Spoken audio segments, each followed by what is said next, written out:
तो नमस्कार दोस्तों, जय श्री केदार। दोस्तों, केदारनाथ यात्रा भारत में होने वाली तमाम बड़ी यात्राओं में से एक है और इस साल भी यानी 2023 में बाबा के कपाट 25 अप्रैल को दर्शन के लिए चालू कर दिए गए हैं, यानी कपाट खोल दिए गए हैं। और इस यात्रा के दौरान यात्रियों को कई सारी परेशानियों का और कठिनाइयों का सामना करना पड़ता है। तो आज के वीडियो में मैं आपको केदारनाथ धाम पहुंचने से लेकर रुकने, खाने और दर्शन करने तक की सारी जानकारी बताऊंगा। साथ ही वीडियो के एंड में आपको केदारनाथ धाम यात्रा का टोटल खर्च भी बताऊंगा। तो वीडियो के एंड तक बने रहिएगा। चलिए वीडियो शुरू करते हैं।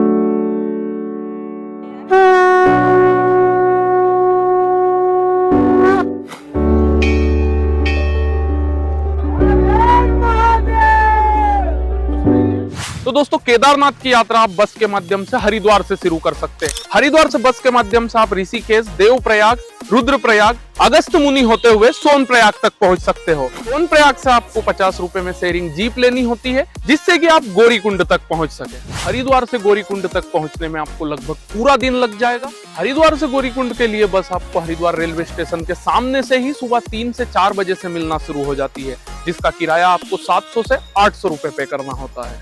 अब होटल आप सोनप्रयाग में भी ले सकते हो। यहाँ पर आपको थोड़े सस्ते और ज्यादा ऑप्शंस अवेलेबल रहेंगे। बाकी अगर आपको गौरीकुंड में लेना हो तो वहां पर भी आपको मई जून के सीजन में 3000 रुपए में एक नॉर्मल रूम मिल जाएगा। बाकी अगर आप डोरमेट्री या कॉमन रूम लेते हैं तो उसमें आपको 1000 से 1200 रुपए में कॉमन रूम मिल जाएगा, जिसमें कि और भी लोग आपके साथ रहेंगे।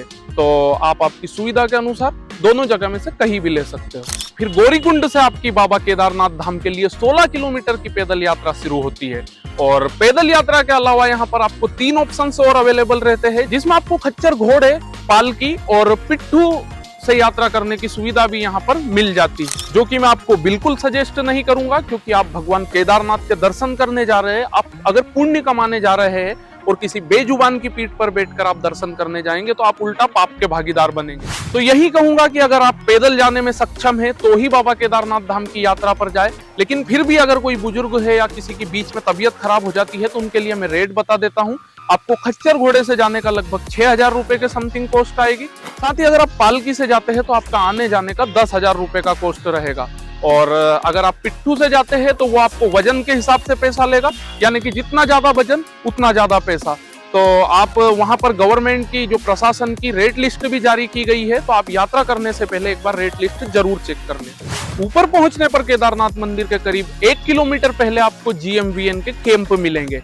इन कैंप में आपको सोने की और रुकने की बढ़िया सुविधा मिल जाएगी। यहाँ पर कॉमन रूम में कुछ 8-10 बेड लगे होते हैं, जिनमें आपको 400 से 800 रुपए के समथिंग बेड मिल जाएगा। तो आप यहाँ पर रुक सकते हो। यहाँ पर रुकने की बढ़िया सुविधा है। यहाँ पर आपको बिस्तर, तकिया और चादर दिया जाता है। साथ ही आजकल इसका रेट कुछ शायद बढ़ा दिया गया है और इसमें लंच, ब्रेकफास्ट और डिनर भी ऐड कर दिया गया है। GMVN केदारनाथ में रुकने के लिए सबसे बजट सेवा प्रदान करता है। GMVN में 3 तरह के कॉम्प्लेक्स अवेलेबल है, जिसमें कि पहला नंदी कॉम्प्लेक्स, दूसरा सुमेरु कॉम्प्लेक्स और तीसरा स्वर्ग रोहिणी कॉम्प्लेक्स। स्वर्ग रोहिणी कॉम्प्लेक्स रुकने के लिए सबसे बढ़िया है। और इस बेस कैंप की बुकिंग आपको ऑनलाइन ही करनी होती है और बेहतर होगा कि आप 1-2 महीने पहले ही इसकी बुकिंग करवा लें, ताकि आपको अवेलेबल मिल जाए। इसके अलावा मंदिर के आसपास भी आपको रुकने के कई ऑप्शंस अवेलेबल है, लेकिन कपाट खुलने के शुरुआती दिनों में वो ऑलमोस्ट फुल रहते हैं। फिर भी मैं उनकी कॉन्टेक्ट डिटेल आपको स्क्रीन पर शेयर कर दे रहा हूँ, तो आप जाने से पहले एक बार उनको कॉन्टेक्ट कर लीजिएगा, या हो सकता है आपकी बुकिंग हो जाए या आपको रूम अवेलेबल मिल जाए। आपको बता दूं कि केदारनाथ धाम साल में 6 महीने ही खुला हुआ रहता है। अप्रैल एंड में या तो मई स्टार्टिंग में यहाँ के कपाट ओपन कर दिए जाते हैं। तो आप अगर स्टार्टिंग में केदारनाथ धाम की यात्रा यानी मई जून में करते हैं तो ये सबसे बढ़िया टाइम होगा। लेकिन ये शुरुआती समय होने के कारण इसमें थोड़ी भीड़ भाड़ ज्यादा होने के कारण आपको कुछ परेशानियों का सामना करना पड़ेगा, आपको कुछ कठिनाइयां यहाँ पर आएगी। इसके अलावा अगर मानसून की बात करूँ तो मानसून में यहाँ पर थोड़ा रिस्की रहता है, मतलब लैंडस्लाइड का थोड़ा खतरा रहता है। तो मानसून का मैं बिल्कुल आपको रिकमेंड नहीं करूंगा। तो आप इसके अलावा एक और ऑप्शन है कि आप जब कपाट बंद होने वाले रहे उसके कुछ दिन पहले यहाँ की यात्रा कर सकते हो, यानी कि आप सितंबर अक्टूबर माह में भी केदारनाथ धाम की यात्रा कर सकते हो, जो कि बहुत बढ़िया टाइम रहेगा आपके लिए। बेस्ट टाइम या तो आप मई जून में यहाँ की यात्रा करें या फिर सितंबर अक्टूबर में कर ले, दोनों ही टाइम बढ़िया रहेगा। मई जून में थोड़ी आपको भीड़ भाड़ ज्यादा मिलेगी। बाकी अब अगर बात करें केदारनाथ धाम मंदिर दर्शन की, तो मंदिर दर्शन सुबह 5 बजे से लेकर दोपहर के 3 बजे तक चालू रहते हैं। उसके बाद 5-6 बजे चालू हो जाते हैं। तो 8 से 10 बजे तक भीड़ के हिसाब से चालू रहते हैं, या फिर शायद कुछ अलग अलग दिनों के लिए यहाँ की कुछ अलग अलग टाइमिंग रहती है। मतलब कि आप ये मान लीजिए कि 5 से 8 बजे तक तो यहाँ पर दर्शन चालू रहते हैं। तो आप ज्यादा अच्छा होगा कि आप शाम को 7 से 8 के बीच में दर्शन कर ले, क्योंकि मॉर्निंग के टाइम में थोड़ी भीड़ ज्यादा होती है। बाकी शाम में भी 7 से 8 में आप दर्शन कर सकते हैं। अब अगर नेटवर्क की बात करें तो केदारनाथ धाम में ऊपर आपको सभी सिम कार्ड के नेटवर्क हल्के फुल्के अवेलेबल रहेंगे, मतलब कि आप कॉलिंग कर सकते हो, ज्यादा इंटरनेट वगैरह नहीं चला सकते हो। इसके अलावा अगर मौसम कुछ खराब रहता है तो थोड़ी नेटवर्क प्रॉब्लम आती है यहाँ पर। बाकी नॉर्मल में आपको कुछ प्रॉब्लम नहीं आएगी, आप कॉलिंग वगैरह आराम से कर सकते हो। अब केदारनाथ धाम में अगर आपको कुछ विशेष पूजा या जलाभिषेक करवाना हो तो उसके लिए आपको केदारनाथ धाम की वेबसाइट से ऑनलाइन बुकिंग करवानी होती है, और इसकी लिंक मैं आपको डिस्क्रिप्शन में दे दूंगा। बाकी और भी जो चीजें मैंने बताई है उन सबकी लिंक भी मैं आपको डिस्क्रिप्शन में दे दूंगा, तो आप डिस्क्रिप्शन बॉक्स जरूर चेक कर लीजिए। अब केदारनाथ धाम में अगर खाने की बात की जाए तो खाने का आपका 300 से 500 रुपए तक का पर डे का खर्च होगा, लेकिन इसके अलावा यहाँ पर भंडारे वगैरह की सुविधा भी उपलब्ध रहती है। तो अगर आप चाहे तो आप भंडारों में भी यहाँ पर खाना खा सकते हैं। यहाँ पर कंटिन्यूअसली भंडारे वगैरह चलते रहते हैं। बाकी नॉर्मली अगर देखा जाए तो केदारनाथ धाम में आपको खाने पर 400 से 500 रुपए का खर्चा है। तो दोस्तों केदारनाथ धाम की यात्रा में आपको 3 से 4 दिन का समय लगेगा, और मैं आपको यही सजेस्ट करूंगा कि आप 4 दिन का समय दें। पहले दिन आप हरिद्वार से निकलेंगे गौरीकुंड के लिए, दूसरे दिन आप गौरीकुंड से केदारनाथ धाम के लिए ऊपर की चढ़ाई शुरू करेंगे, तीसरे दिन आप आराम से केदारनाथ जी के दर्शन कीजिए और केदारनाथ धाम घूमिए, और हो सके तो शाम को गौरीकुंड तक आ जाइए।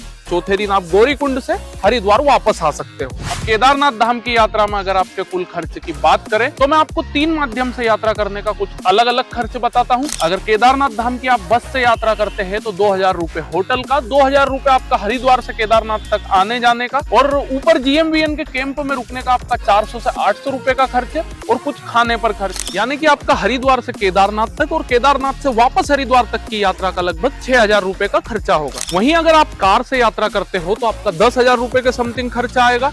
इसके अलावा अगर आप ऊपर जाने के लिए हेलीकॉप्टर सुविधा लेते हो तो आपका 15 से 17,000 रुपए में टोटल बजट निपट जाएगा। साथ ही एक ऑप्शन और है जो कि स्कूटी का है। अगर आप हरिद्वार से स्कूटी रेंट लेते हैं तो आपको 1000-1200 रुपए पर डे के हिसाब से स्कूटी वहां से मिल जाएगी, और आपका हरिद्वार से गौरीकुंड तक आने का और जाने का लगभग 1000-1200 रुपए का ही फ्यूल होगा। तो मतलब आप 2 या 3 दिन के लिए आपको स्कूटी रखनी होगी, एक दिन आने का जाने का और एक दिन रुकने का, तो स्कूटी से आपका 3600 रुपए स्कूटी का किराया लगेगा।